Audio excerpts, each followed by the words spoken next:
may nagtatry na mag-move on dito, pero I don't think it's you.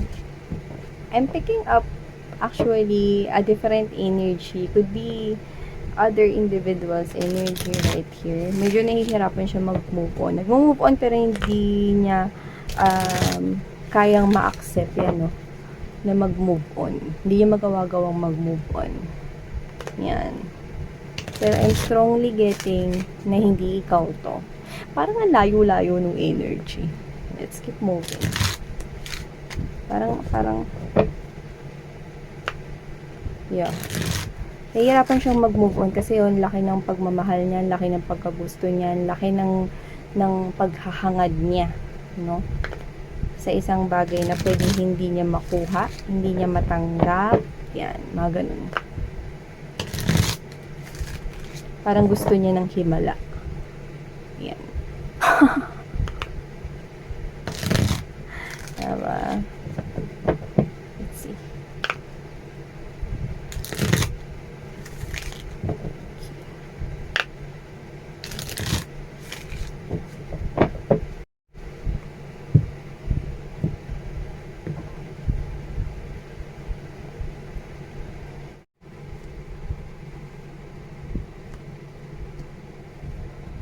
Oh. Okay, so let's keep moving.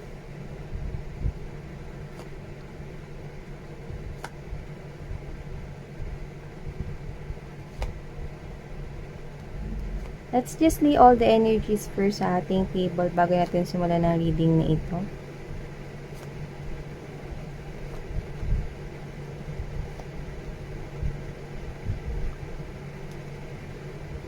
You could, wow. You could be in a strong, super strong relationship right now. I'm getting that sacred, no? It's like, this is you, no? Pwedeng kasal kayo, pwedeng hindi kayo literal na kasal pa, pero meron kayo ritong high soul-to-soul recognition here, no? Para sa isa't isa, no? Kasal man kayo or hindi pa kayo kasal ng person na yan, nandiyan na yan sa buhay mo, wala pa yan sa buhay mo, no? This person could be entering here into your life pa para sa iba. Pero kung sino ito, no? Kasal man kayo or hindi pa kayo kasal, para na ritong sagrado, no? At meron na rito mga babes, no? Na parang kasal na ang inyong kaluluwa right here. Yeah. See? Hierophant energy. Okay, we've got here the justice and there's this. These are divine counterparts here. This is strong connection here.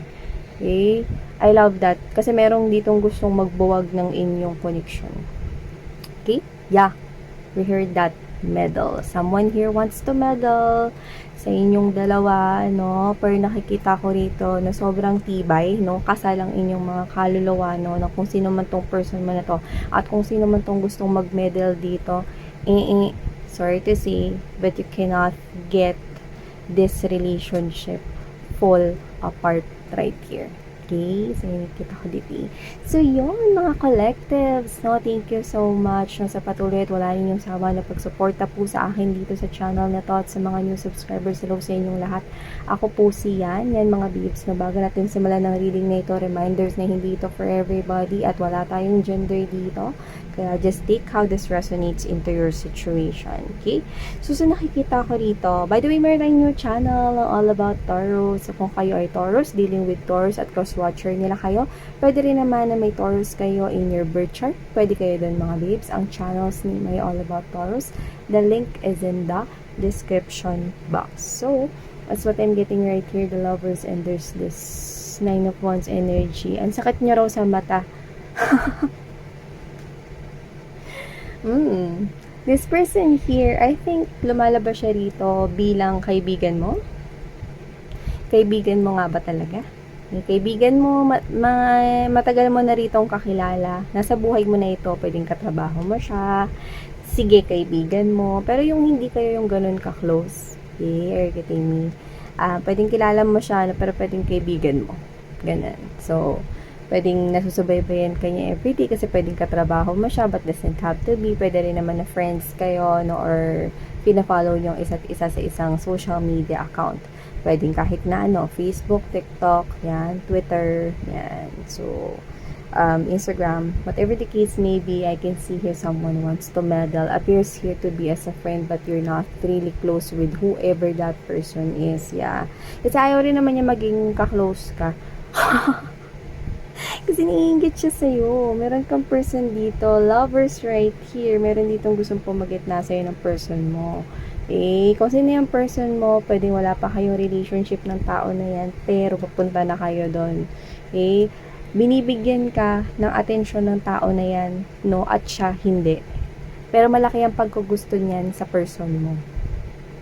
So whether your person here is may relationship na kayo or wala pa, nakikita ko na kumukunik lang yung person na yan, walang iba kundi sa'yo.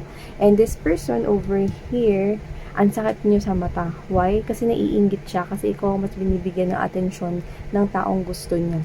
Kasi ikaw naman talagang gusto mga babes, no, bago pa lang kayo magkakilala ng tao na yan, maaaring malaki ang tsansa na meron kayong past relationship niyan. So, you could be married with that person in your past life. And then you met again in this lifetime, no? At nakikita ko kasi nakasal ang inyong mga kaluluwa dito. Whether literal nakasal na kayo ngayon, kasi pwedeng asawa mo na yan. Pwede rin naman hindi pa, boyfriend at girlfriend, or ligawan stage pa lang kayong dalawa, pero whatever the case may be, kasal ang inyong mga kaluluwa, kaya hindi kayo basta-basta paghihiwalay kung sino man itong tao na to, no, na gustong umiksena sa inyong relationship, no. Nakakapagod, tabingin na yung headband niya rito. This is may tabingi headband, boy tabingi headband. This is the worrisome kind of really feelings, no, that this person is feeling about this relationship. Yeah. Kaya, alam niyo yun, I'm getting the vibe na every time na magkikwento ka, tas nandoon din siya sa circle of friends na yan, no? Every time na magkikwento ka about your person, pwedeng siya yung lagi nag-change ng topic. I'm getting that. Or pwedeng siya yung umaalis sa sasabihin, ay, may gagawin pa pala ako. Or, naku, yung nakalimutan ko tanggalin yung nilagay ko sa oven. Or sa microwave, yung mga ganyan. Yung mga ganun, marami siya excuses. Ayaw niyang marinig yun kasi naiinggit siya because he or she wants your person. Maybe this person tried na magpapansin na rin, no? Pwedeng hindi literal na papansin kasi lumalabas siya bilang King of Cups. So, minamahal niya ng palihim or patago yung person mo. Meron siyang lihim na pagkagusto sa person mo, pero pwedeng nilalabas niya yun at pinapakita, no? Kapag ka silang dalawa lang or nasa isang lugar sila na silang dalawa lang, no? Pero hindi niya sinasabi ng diretso. Like, kunwari ganito. Kunwari, katrabaho niya, magkakatrabaho kayo. Example lang ito mga babes, sa pantry, nagkasabay sila kasi pareho sila magtitimplang kape. Kunwari, nauna siya, ito, no? Nauna siya dun sa coffee maker, no? Ay, magkakape ka rin. Gusto mo gawin kita ng kape. Yan, no? And your person, ay, di, ako na lang kasi yan ganito. Yan, no? Pinapakita niya yon paunti-unti with your person right here kasi malaki yung pagkagusto niya sa person mo. Pero not to the point na sinabi niya na. Kasi lumalabas siya bilang King of Cups. King of Cups is someone here who has this strong emotional feeling sa taong gusto niya or sa taong minamahal niya, sa taong natitipuhan niya, pero never niya yun pinapahalata. Never niya yun dinadirect na sinasabi. No? Pero pinaparamdam niya yun paunti-unti. So, this person could be showing that, no? At nakikita ko rito na nakastuck siya sa ganun na feelings. Emotionally available siya para sa person mo, no? And sometimes, kung kabarkada mo to or kung katrabaho mo, tapos may kainan kayo, lunch out kayo, no? Ganyan, no? Sometimes, maririnig mo pag inaasar siya, no? Ikaw, kailan ka ba magkaka-boyfriend? Or kailan ka ba magkaka-girlfriend, no? Yan. Pwedeng ganyan yung mga banat ng mga katrabaho or people around you guys, no? Especially kung friends mo to, common friends, no? Or colleagues mo dito, and then siya, tahimik lang, no? Pero pwedeng meron siyang sinasabing meron siyang long time crush or may tao ko nagugustuhan, pero okay lang, carry lang, gaganyan siya. Pero yung totoo, yung person mo yun. It's just that, no? Itong tao na to is hindi niya maialis yung sarili niya. Look at that, King of Cups, and there's this Eight of Swords. Hindi niya maialis yung sarili niya sa pagkakastak sa emosyon sa person mo. Malaki yung pagkagusto niya sa person mo dito, no? Kaya nakikita ko na kung meron man kayong plano, no, ng person mo rito, no, na pag-travel, nakakita ko rito ng delay. Okay? At siya yung gumagawa ng delay. pwedeng siya yung katrabaho ng person mo rito, no? And parang ganito, every time na malalaman niya, no, na meron kayong lakad or alis, nagkakaroon yun ng delay or hindi yun natutuloy, like, kunwari ganito, no, narinig niya, for example, no, na magkausap kayo sa phone, no, kausap mo sa phone tong boyfriend mo or girlfriend mo na, oh sige, excited na ako. Sige, ano pa bang kailangan nating dalhin dyan, no? Pwede magbabakasyon kayo, magte-trip kayo, no? Road trip, mga ganyan. Basta lalabas kayo, no? Weekends, kunyari, example, ganyan, no? Hindi yan natutuloy minsan kasi siya, nagme-meddle siya.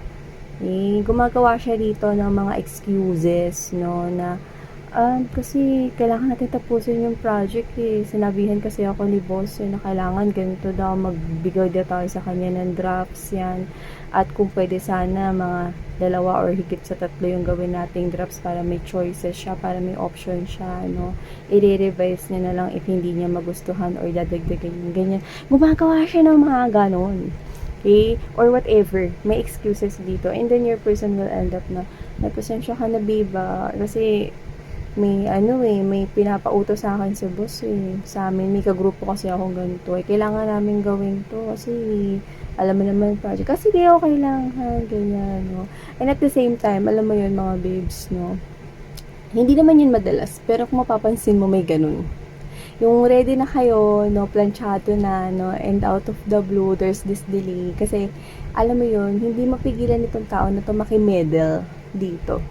Actually, hopeless siya. Actually, worried siya. Nakikita ko siya dito, no, na parang, alam mo yun, ayaw niya na ibang tao magugusap. Ganun kasi yung sa King of Cups, mga babes, Kapag ikaw kasi ay isang King of Cups, wala kang ibang nakikita, Alam mo sa kabayo, 'di ba? Sa kabayo, 'di ba? Meron silang blind sa gilid ng mga mata nila para hindi sila ma-distract sa ibang mga sasakyan.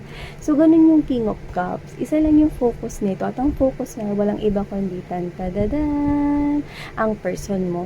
Yun. Pero kasi nakikita ko rito no, na kahit na lagi siyang nag-a-appear sa harapan ng person mo, kahit na lagi niyang pinaparamdam sa person mo no, na nandiyan lang siya, always support. Kailangan mo ng pambara. Ito, anong mo? O si Tito, meron pa ako extra dito. Yan, no? Kahit laging andyan siya, ang person mo hindi affected sa kanya. Bakit? Kasal ang mga kaluluwa ninyo rito, mga mahal. Kasal kayo ng person mo sa kaluluwa dito. So, nakikita ko na meron kayo matibay na kontrata, no? Na sa'yo siya at kanya ka. So, ibig sabihin, kahit sino man to, napapagod na siya rito, nakakapapansin dito sa person mo. Kasi ang gusto niyang agawin yung person mo, pero hindi siya rito yung magdidirekta na, kasi gusto kita, or kasi, hindi unang ganong pag-amin. Gusto niya, no, makuha niya ng natural, no, natural na lendi. Yung person mo, no, pero it will all end up, no, na 5 of Cups energy, 4 of Swords in reverse. Wala nangyayari. Lahat ng plans niya nag-fulfilled. Lahat ng mga ginagawa niya nitong papapansin sa person mo, effect. So, whatever the case may be, because your relationship with your person, I think, and I'm getting the vibe, no, kasal kayo ng person na ito in your past lives. At pwedeng nagkataon na pang ilang past lives nyo na rin kayo na magkasama, kaya ang strong na nito. Kasal kayo, no, spiritually, energetically ng tao na yan, no, nagkakilala na kayo ng person mo sa ilang salin na panahon. So, maaaring ngayon, mga babes, no, kahit na ilang beses kayong paghiwalayan ng kung sino mang gustong mag-meddle in this relationship, effect. So, whatever the case may be, you and your person here, I'm seeing you here, no, your connection will gonna stay. Nothing can tear you apart, no, nothing, no one ang makakabuwag sa inyong relationship. Taray! O, di kayo na. Taray! So yan, no? Nakita ko dito, no? So, para mga babes na maganda, no? Mag-text na lang kayo or mag-chat na lang kayo ng person mo, no? Kasi mas nakukuha ko rito, no? Hearsay at saka yung naririnig niya kasi, no? Sometimes na may lakad, no? May date kayo, yon, no? Maganda pagka text na lang or chat na lang pag may lakad kayo, no? Pag mag-uusap kayo ng person mo, especially pag nasa workplace siya or hindi kayo magkasama together, no? Para hindi rin nasisira ng person na to ang plano. Hindi ko pa siya nakikita tumitigil dito, pero effect talaga. Okay, so, well, bakit ganon? Malakas kasi yung tama niya sa person mo. So thank you so much. Sarang yung love and life. Annyeong.